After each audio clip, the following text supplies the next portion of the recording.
ni Marjorie ay tungkol sa isang tatay na siya po ay na-aksidente at ang kanya pong kalagayan ay talagang dahil sa hirap ng buhay, sa kabus po sa financial, ngayon po ay hindi po niya na ipapagamot ng maayos po ang kanyang sarili, yung kanyang nangyari sa kanyang aksidente. So ngayon po ay alamin natin kay tatay kung ano po yung status ng kanyang sugat kasi po nilagyan po siya ng bakal at ngayon po ay nabalitaan namin na yung kanyang po bakal sa siko at saka po sa kanyang paa, sa kanyang binti ay kailangan pong matanggal kasi po siya ay parang na-infection. Kung hindi po maalis yun ay maaari pong nabulok ang kanyang binti. Siyempre alam ng po natin pag nabulok siya may posibilidad na mas higit pa po mas malalang nangyayari.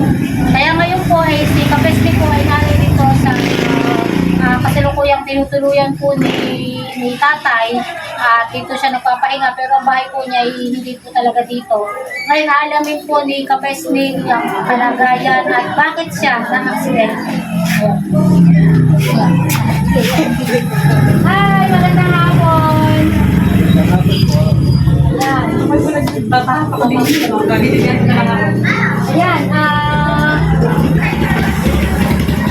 si Kuya Roland po, tawagin na lang po natin niya si Kuya Roland.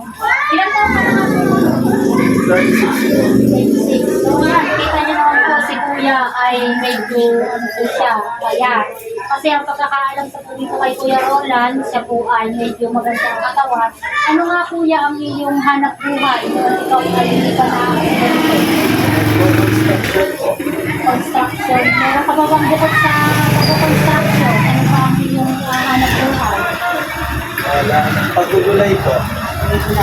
Tapos kayo po ba, Tay Roland, ay merong asawa at mga Meron po. ilan po ang inyong anak? Apat po. Ngayon Kuya Roland, may tanong lang namin kasi ano po ba ang nangyari sa inyo? Bakit po kayo ay nagkaroon ng sugat sa binti? At saka saan kayo sa inyong sugat? Ayan, dito sa braso. Ayan, makikita natin na nakalabas yung parang pawat. Ano ba yung Kuya Roland yan nakalabas niya? Stainless po. Ngayon, ano nangyari sa inyo? Bakit na-accident? Kasi yung mga marakaso niya sagutin ng ating katanungan. Yan. Paano po kayo na-accident?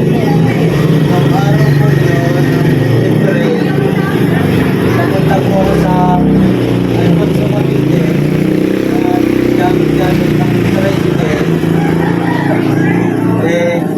Nung nasa may parking agad na po ako, sinahin po ng Innova yung aking linya hanggang sa yun po, nawala na po ako ng malay nung po ko inabot. Ibig sabihin po, hindi nyo na namalaya nung kayo ay nabangga. Nung kayo magkamala, Nasa hospital na nasa po ako. ospital na kayo at yan, kaya ng inyong ano. Bali nung kayo na ospital, kamusta naman po yung nakabangga sa inyo? Ano naman ang kayo ba ay tinulungan niya sa pagpapagamot sa inyo? Hindi nga po eh. Ay, okay. Bali,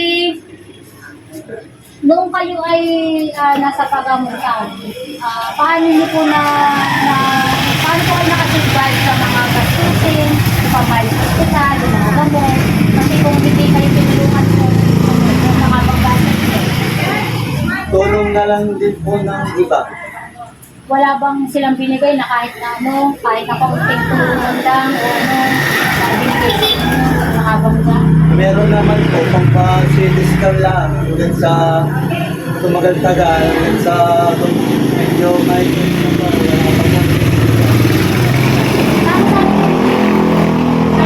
Tawag dyan sa ano, bali ito po, mga mahal na taga-subaylay ko, may Kapesli lang, hindi po natin masyadong maiprogramas kasi medyo maselon po yung sulat niya at medyo nakalabas po yung ano, bali lumabas na po yung ano bang tawag po, yung stainless po, siguro po ay pamilyar tayo lahat dun sa mga nilalagyan ng mga stainless, yung mga na-accidente. Ano ba po yan yung ano, yung bakit nagkaganyan yung sugat? Anong sabi bakit parang na-infection na ano yung sugat? daw ang tanggap ng resistensya ko, ang stainless sa aking katawan, kaya matagal ako. Ibig sabihin, yung nilagay sa iyong bakal, stainless, hindi kaya ng katawan mo. Hindi kaya ang katawan. Hindi ko tanggapin ng resistensya. Hindi tanggap kasi, bakit po? Dahil mahina po ang resistensya nyo? Paano po? Bakit hindi tanggap ng iyong resistensya ng iyong katawan ng stainless? Hindi ko rin alam ang nasabi ng doktor. Bali, ayan po yung dahilan kung bakit po kayo namamaya. Bakit ano kasi yun yan. Parang napansin ko din kuya, parang yung ulo ni kuya, yung siya, ano ko ba yan, nagkaroon din ko ba ng, ano yan, ng tama, ng sugat. Opo, pero din po eh. Ayun, kasamahan din niya nung nangyari sa iyo. Sabay-sabay po. So ayan, mabuti naman at si kuya ay nakaligtas. At ngayon, ang ano ba ang sabi po ng doktor? Kailangan bang, ayan bang stainless na ganyan? Ayan ba ay pagtagal ng panahon, kailangan siya tanggalin o habang buhay na ba yung nakalagay dyan o tanggalin, aalisin yan? Sabi po ni Doc, kung maaari daw po, ay matanggal na sa lalong madaling panahon.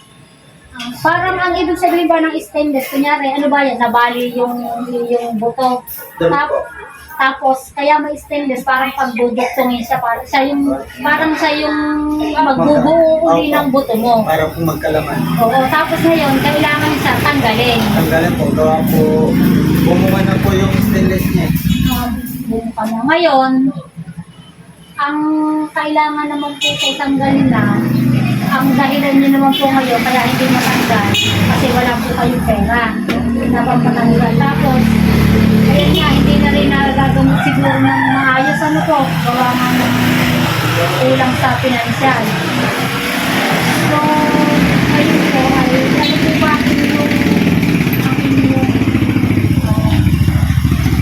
pangangailangan para sa sakasakaling man sa mga viewers at supporters ni Kapesli. Baka naman tayo ay tulong o kahit po yung hindi pa skip ng ads kay sa vlog po ni Kapesli, isang malaking tulong po para po si Kuya Roland ay tulong para po mapagamot ang ayos. Halimbawa po hindi siya natanggal, ano ang posibleng mangyari doon sa tulong? Maaaring pong may infection. Tapos, possible na putol, ganyan. Mabubulok siya, siyempre. Tapos, sa ganun ng sabihin yan, makikita po natin, meron si Kuya Roland dito na, yung saklay. Kasi hindi ka nakakalakad kung walang saklay. Kailangan mo meron siya. So, pwede kong magsabi kung ano yung gusto mong sabihin sa akin. Pwede mong sabihin, ikaw mismo ang magsabi. Paano ka matutulungan? Sana po, matulungan niyo po ako kahit maliit o malaking halaga. Kung mahalaga po ay matulungan niyo po ako. Maraming Kaya meron pa kami dito. Meron kami dala dito na bumili kami sa Dali. Sa Dali. Kaya kami napadaan dito kanina. Nagkakita nga namin. Dapat po sa Rox ako talaga kami pupunta. Sabi ni tita, nakita nga doon yan dito. Doon yung Dali pala sa kabila. May Dali pala dito. Di ko alam. Kala ko Dali dito. Doon lang sa may... Bali, 3 na ata ang dali dito sa Nasugbo. Isa doon sa highway, isa sa plaza, at isa dito sa highway na Wawa. So, yan, si Kapesli, ito lang, biglaan ito. Kaya yun pala. Kaya yun lang yung dala ko. May dala para sa mga bata na rin, sa mga anak ni Kuya Roland. Ito po ay, sa totoo lang, itong vlog po ni Marjorie ay, kasi po si Marjorie ay hindi po siya, kasi si Kuya Roland po, ay isang loob na pinuntahan ko siya ni Marjorie. Hindi po talaga si Kuya Roland ay lumapit kay Marjorie. Si Marjorie po ang kusang nagpunta kay Kuya Roland. Kasi po, baka kahit paano makakabigay po rin ng kaunting tulong po si Marjorie. Kasi nakita niya yung kalagayan ni Kuya Roland. So, siyempre po si Marjorie ay gusto niya makatulong kahit pa paano. Kaya inaalam din po niya kung ano yung pangangailangan. At ano ba ang pwede nang maging sanhi kung halimbawa hindi mararamdaman Kasi kung mga kapesni, ang ano kuya, binte, yung stainless, na dapat tinatalog siya ng binte niya, lumabas na po. Hindi lang po namin sinagin mag-focus ng bali kuya kasi baka bawal din po yun sa white. Pero ito, pwede namin ipakita. Yan, ito po. Imagine ninyo, lumabas na din, lumabas Masakit ba siya pag ito po, stainless po yan. Dapat po yan nasa loob. Pag malamig po, mas nasakit po, ano? nakiro? Siya. Yun, pag malamig. Kasi pala ay kailangan ng tanggalin. Pero dahil nga po walang pera, tingnan nyo, kung sana po siyang lumabas at mas higit, Sa kabila, mas malalayan. higit po lalo yung dito. Eh, ayaw na lang po namin ipatanggal kasi baka po mas, kasi daanan po to eh. Daanan po ng mga tricycle sasakyan, baka po yung alikabok pumasok, baka mas lalo po Infection. So ayan, si tulad niya nito, pasensya na kayo sa munting daladala Biglaan ng aming biglaan punta. ng punta at kita nga namin si Kuya Roland dito sa dito, kasama niya yung anak, bali naglalaro, ayaw pumayag na patayin yung cellphone, so pumasok sa loob, yan, Kuya Roland, sana ay magdadasal namin na sana ay maraming tumulong sa kanya at sana ay gumaling na, maalis na yung stainless. Agad-agad po, sabi ng doktor, agad-agad kailangan bumalis yung stainless niya sa binti at sa kanyang kamay kasi po ay may infection na posibleng mabulok. At pag nabulok po siya, siyempre alam po natin na baka possible na maputol yung paa niya kasi nga po ay mabubulok siya. So kaya kailangan po ng tulong ni Kuya Roland. Yan, baka may nagtatulong. Ate Pesni. Yan. Hindi nila ako. At yun, ako ibabalik na lang din dahil siyempre sa susunod na salgo din, kahit paunti-unti matutulungan natin siya.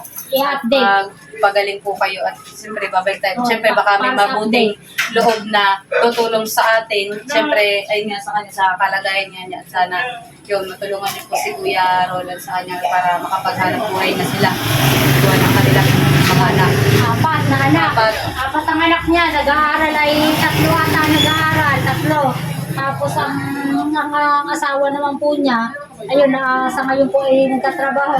Extra din po. Tapos yun nga siya, ay hindi siya nakakapaghanap buhay. Hindi siya nakakapag-president. Hindi siya nakakapagsinta ng buhay sa Cavite.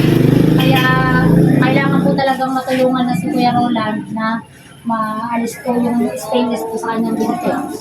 I-update po kayo lagi ni Marjorie kung ano po ang mangyayari sa Kuya Roland. Dito na po kami at babalik na lang po kami sa susunod. Maraming salamat sa inyong pagtulong at sa inyong pagpapagito. Tawag na yun, yung ulo niya, parang litigata Hindi yung ako ulo kanina niya. pa nakakita. Dito yung ulo niya, ang alam ko, nabutas yung kanyang parang ulo. Imagine niya lang, nabutas yung ulo niya kasi noon, nabalita mo din yan. Sakto nandun ako sa ospital, kung saan siya ay napunpal, saktong meron ako pinutaan doon, nabalitaan ko rin na may pasyente daw, na medyo nabutas yung bungo niya. Nakakatakot, pinakita sa amin yung picture. Mabuti naman si Kuya Roland, malakas ang loob. Siyempre kasi para sa mga anak niya, malaksan niya ang loob niya. Kaya ngayon, kailangan din tayo ni Kuya Roland, kahit para na din sa mga anak niya. Kaya po. Yung mga kapeslihan. Yes. Babalik na po kami ng Bukana. Thank you. Yan naman